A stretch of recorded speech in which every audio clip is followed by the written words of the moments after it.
minha gente, muito bem-vindo ao meu canal do YouTube, ok? É um prazer, uma alegria muito grande estar mais uma vez com vocês. Vocês estão com seu amigo e irmão em Cristo, o pastor Marinaldo Júnior, para abordarmos mais um tema polêmico das Escrituras Sagradas, e este tem dividido opiniões no campo teológico e causado grandes confusões, ok? Que é o divórcio cristão e a Bíblia Sagrada, é isso mesmo. Então, quantas pessoas estão aí apavoradas, né, por causa dessa questão tão polêmica e tão problemática, mas a palavra de Deus tem resposta para todas essas questões, ok? Então vamos analisar o texto em questão. Está em Mateus capítulo 5, versículos 31 e 32. Está escrito assim: também foi dito, aquele que deixar sua mulher, dê-lhe carta de divórcio. Eu, porém, vos digo que qualquer que se divorciar de sua mulher, a não ser por causa de imoralidade sexual, faz que ela cometa adultério, e aquele que casar com a divorciada comete adultério. Bem, esse texto que Jesus citou, dizendo e também foi dito, está em Deuteronômio, capítulo 24, versículo 1. Vamos ler o texto? Se um homem tomar uma mulher, casar-se com ela, e esta depois deixar de lhe agradar por ter ele achado nela qualquer coisa indecente, este lhe escreverá uma carta de divórcio e a dará na mão, despedindo-a da sua casa. O texto em questão que Jesus citou foi este aqui. Em primeiro lugar, precisamos entender que Jesus não entrou nesse assunto de forma deliberada, ele foi questionado, ok? A partir desse texto da lei de Moisés, Deuteronômio capítulo 24, houve uma discussão muito grande em Israel na questão de interpretação, porque a palavra indecente, não é? O homem ter achado nela alguma coisa indecente, qual a amplitude desta palavra? Qual a dimensão desta palavra? Havia em Israel dois rabinos, mestres, não é claro, judeus, que era Hilel e Shammai, ok? Duas escolas, escola de Hilel e escola de Shammai. Enquanto Hilel interpretava o texto de forma muito liberal, dizendo que qualquer motivo, não é, seria motivo para se divorciar, Shammai, ele era muito restritivo nesse sentido, ok? Ele dizia que o único motivo para se divorciar era o pecado de adultério, era a relação sexual ilícita da qual Jesus se referiu, era traição. Então, os alunos dessas duas escolas, encontrando-se com Jesus, foram interrogá-lo para saber quem está com a razão, Hilel ou Shammai, qual dos dois rabinos estão certos. E aí Jesus disse que aquele que se divorciar da sua mulher, a não ser por causa de relação sexual ilícita, de traição, de adultério, comete adultério, e aquele que casar com a repudiada também comete adultério, ok? Porém, nós devemos analisar a palavra de Deus e estudá-la, tendo muito cuidado para não cometer um erro exegético imperdoável, que é o erro de contextualizar a Bíblia, não é? O que foi escrito na sua totalidade, no seu todo, de acordo com a nossa cultura, principalmente nossa cultura brasileira, de acordo com as nossas leis, de acordo com os nossos costumes. Não podemos nos esquecer que a Bíblia foi escrita há 2000, dependendo do texto, há 3000 anos atrás, não é? Numa cultura judaica totalmente diferente da nossa. Então, existem muitos textos na Bíblia Sagrada, muitas passagens bíblicas, que foi escrita para o seu tempo, dentro da sua cultura, portanto, tinha prazo de validade. E a própria Bíblia fala sobre isso em Hebreus, quando diz que parte da Bíblia caducou. Se bem verdade que ali está falando das leis de Moisés. Jesus disse, eis que vos dou uma nova aliança. Ok? Então, partindo desse princípio, não dá para estudarmos a palavra de Deus contextualizando-a no seu todo, repito, no seu todo, nos nossos dias. Precisamos ter muito cuidado com isso. Bem, vamos analisar a primeira questão da mulher na cultura judaica nos tempos de Jesus. O homem não era esposo da mulher, o homem era dono, ele era proprietário da mulher. Ele ia ao pai da mulher, pagava ali um dote, comprava a mulher, quanto que é tua filha? É tanto, tá aqui, tô pagando. Levava para casa, ok? E se unia a ela. Então ele passava a ser dono da mulher. Nos tempos de Jesus, na cultura judaica, a mulher ela era inferiorizada ao homem ao extremo. Você tem uma ideia? A mulher não podia sentar na mesa com a família para jantar, para almoçar, para fazer a refeição juntos. Não, não podia. A mulher tinha que ficar em pé ao lado da mesa, porque a qualquer momento o marido ou o seu dono poderia precisar dela e ela teria que servir a todos que estavam na mesa. Só depois que terminassem a refeição que a mulher sentava à mesa e aí sim, sozinha, ela ia fazer a sua refeição. No caso de um crime, se ela viu um ato ilícito social, o juiz precisaria de uma testemunha no tribunal, mas essa testemunha era mulher, ela estava descartada, porque a palavra da mulher não tinha valor jurídico, ok? A mulher não podia cumprimentar um outro homem, a não ser o seu esposo. E o homem tinha o direito de mandar a mulher embora por qualquer motivo. A mulher amanheceu com os cabelos assanhados. Não te quero mais, vai embora. Queimou o feijão. Não te quero mais, vai embora. Saudou o irmão na rua com a paz do Senhor. Motivo para divórcio. Motivo para separação. Enfim, bastava o homem não querer mais. Era o suficiente para mandar a mulher embora.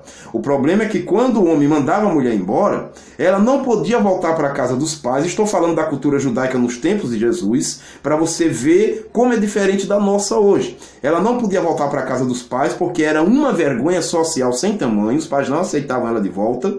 Ela não conseguia emprego, ou ela ia ter que mendigar ou que se prostituir para poder comer, para poder ter o básico da sobrevivência humana. Ok? Não existia vara de família, não existia INSS, não existia pensão alimentícia, não existia nada disso. A mulher seria lançada à própria sorte, sem falar que seria também, viveria às margens da sociedade e para o resto da vida ela teria um letreiro na testa, ok? De repudiada e adúltera. E se alguém quisesse casar com ela, alguém que com certeza já viria de um casamento também destruído, teria que procurar o ex-esposo, indenizá-lo, pagar o dote a ele que ele pagou ao pai da mulher para poder casar com ela. E os dois seriam tidos pela sociedade judaica para o resto da vida como adúlteros. Por isso que Jesus disse, a não ser por relação sexual ilícita, ok? Aquele que se separar comete adultério. E o que casar com a mulher que se separou também comete adultério, porque para a sociedade os dois seriam adúlteros. Jesus estava, além de tudo, interpretando uma visão social da sua época, ok? E também freando essa questão de desumanidade em relação à mulher, ao próximo. Porque se separar da mulher por qualquer motivo numa cultura daquela, era de uma violência contra o ser humano, era de uma desumanidade, era de uma falta de senso comum de amor ao próximo indescritível, que não tinha tamanho. Era judiar da mulher, menosprezar a mulher, lançá-la à própria sorte, fazer dela uma mulher adúltera, quando o homem a tinha tirado ainda virgem da casa dos pais, onde ela tinha tudo, onde ela tinha dignidade, onde ela era respeitada, e agora devolvê-la para a sociedade como uma adúltera, porque era assim que a sociedade via a mulher que o homem mandava embora, como uma repudiada, como uma rejeitada. E a coitada da mulher iria sofrer preconceito social para o resto da vida, além de ter sérios problemas financeiros para sobreviver. Então Jesus estava dizendo o seguinte, despedir uma mulher, mandar ela embora, se separar, sob essas condições, é de uma desumanidade que não tem tamanho. Aquilo que Jesus falou foi muito mais por uma questão humanitária e social do que por um simples capricho divino. Então, quando alguém ensina o único pecado para separar, ou melhor, o único motivo que dá direito à separação é o pecado de adultério, a pessoa está descartando outros motivos, até muito mais sérios do que o adultério, e que denigre a imagem do ser humano, fazendo com que essas pessoas vivam sob um jugo insuportável e perca até o sentido da sua existência. Por exemplo, você que defende que o único motivo para se divorciar é o pecado de adultério, eu vou te dar um exemplo. Você tem uma filha, a tratou com amor, com carinho, educou, sua filha, ela saiu da sua casa, casou, tem 10 anos que está casada, ok? Só que de repente ela te procura, está com marcas no corpo, está com o olho roxo, um exemplo. Estou falando aqui em tese. E aí você pergunta, minha filha, o que foi que aconteceu? Pai, o meu esposo me espanca, tem 5 anos, mas eu escondi do Senhor. Você vai perguntar para ela, ele lhe traiu? Não. Você o traiu? Não. Então continue com ele. Continue sendo espancada, porque o único motivo que lhe dá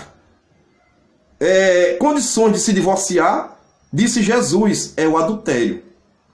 É a traição. Se não houve traição, minha filha, então continua sendo espancada pelo teu marido, vai orando, né? E continua aguentando o espancamento, porque senão você será uma mulher adúltera, você estará em pecado. Meu irmão, é ruim demais.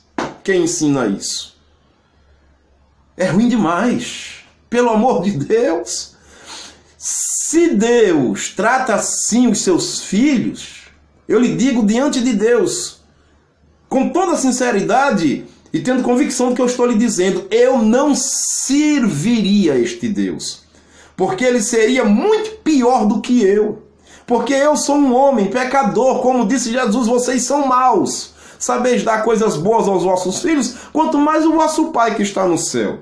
Eu sou homem pecador, falho.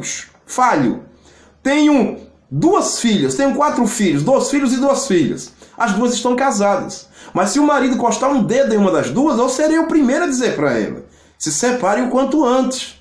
Volta para a casa do seu pai. Porque eu não criei filha, não eduquei filha para ser espancada pelo marido. Se eu sou mau, sei dar um conselho desse para minha filha porque a amo, querendo o seu bem, você imagina Deus. Se Deus faria o contrário do que eu estou dizendo, eu não o serviria. Porque, de outra forma, Deus seria masoquista. Quantas mulheres estão hoje vivendo à base de antidepressivos, tendo crise de pânico, passando noites em claro, questionando a Deus, questionando a vida, questionando tudo, não acreditando mais no amor, porque fizeram um mau casamento e vivem sob um jugo pesadíssimo, sendo humilhada, espancada, desrespeitada em todos os sentidos da palavra, e não se separam, porque o pastor falou para ela, minha filha, se não houve traição, Jesus disse que se você se separar, você estará em pecado de adultério. Eu lhe pergunto, você daria esse conselho para sua filha? A pior tristeza que existe é a hipocrisia, é a religiosidade. É colocar a lei, as normas, o estatuto da igreja acima da dignidade humana. Jesus sempre zelou da dignidade humana. Quando foram apedrejar a mulher que foi apanhada no ato de adultério, era lei. Jesus teria que obedecer à lei. Os homens que iam apedrejar aquela mulher não estavam fazendo nada mais nem nada menos do que cumprindo a lei, sendo cidadãos, obedecendo à lei, respeitando a lei vigente dos seus dias. Mas o que foi que Jesus disse para eles? Quem não tiver pecado, atire a primeira pedra. Porque vocês não deitaram na cama de repente como ela, com outra pessoa. Mas o pecado não está no ato concreto, mas na subjetividade. Se um homem olhar para uma mulher e no seu coração desejar, disse Jesus, já cometeu pecado de adultério. Qual de vocês, era isso que Jesus estava dizendo, nunca cometeram pecado aqui? Quem tiver sem pecado, atira a primeira pedra. Porque acima da lei está a justiça. É lei? É justo? Não. Nem tudo que é legal é justo.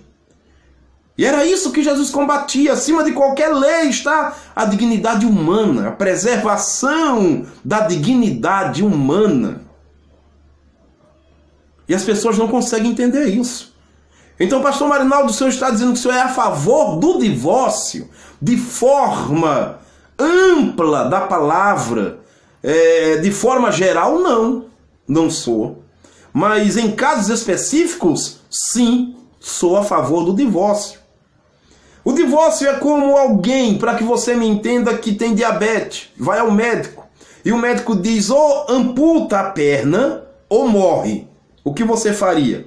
É melhor ter uma perna só e estar vivo do que estar com as duas morto. Não é verdade? Então, doutor, se é para salvar o paciente, vamos amputar a perna. A família, com certeza, assinaria e concordaria. Então, divórcio é nesses casos. É para salvar, amputa a perna. É para salvar, se divorcia. Até porque, minha gente, não é uma assinatura que divorcia ninguém. Eu estou cansado de repetir a mesma coisa e as pessoas me perguntam as mesmas coisas. Pelo amor de Deus, entendam. Diante de Deus não é o ato, não é a assinatura que divorcia. É quando os dois não se tornam uma só carne. O que é o casamento? É se tornar uma só carne. É a junção de duas pessoas, de dois indivíduos no projeto original de Deus, na constituição da família, quando os dois não se amam, não se completam, não se tornam uma só carne. Teve pastor, teve festa, teve testemunha, teve cartório, teve tudo, mas não teve casamento. Quantas pessoas estão há 30, 40, 50 anos dentro da mesma casa, divorciados? Divorciados.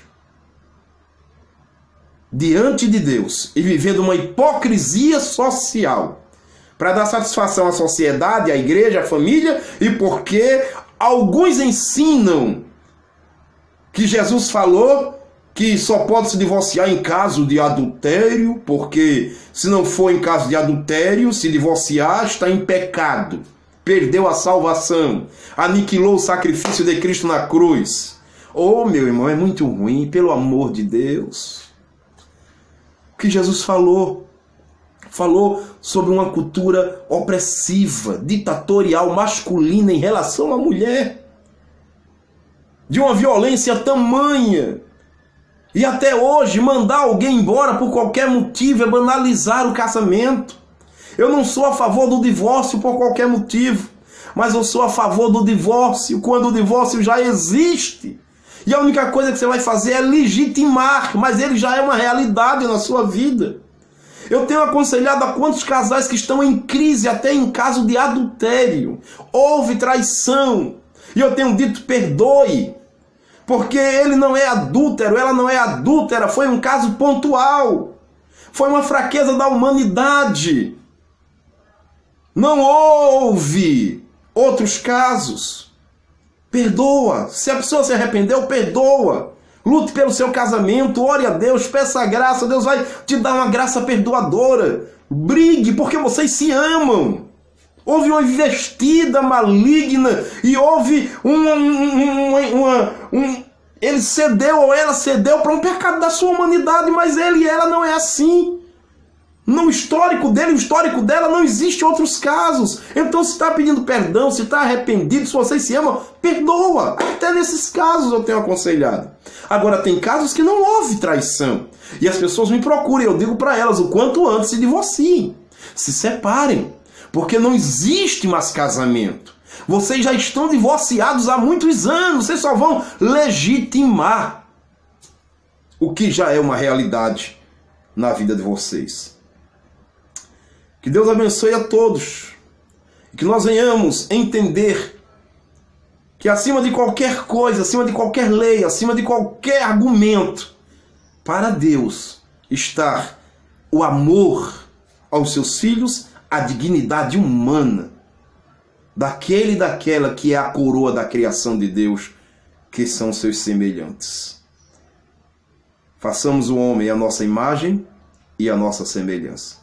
Que Deus abençoe a todos em nome de Jesus. Fiquem com Deus. Até o próximo vídeo.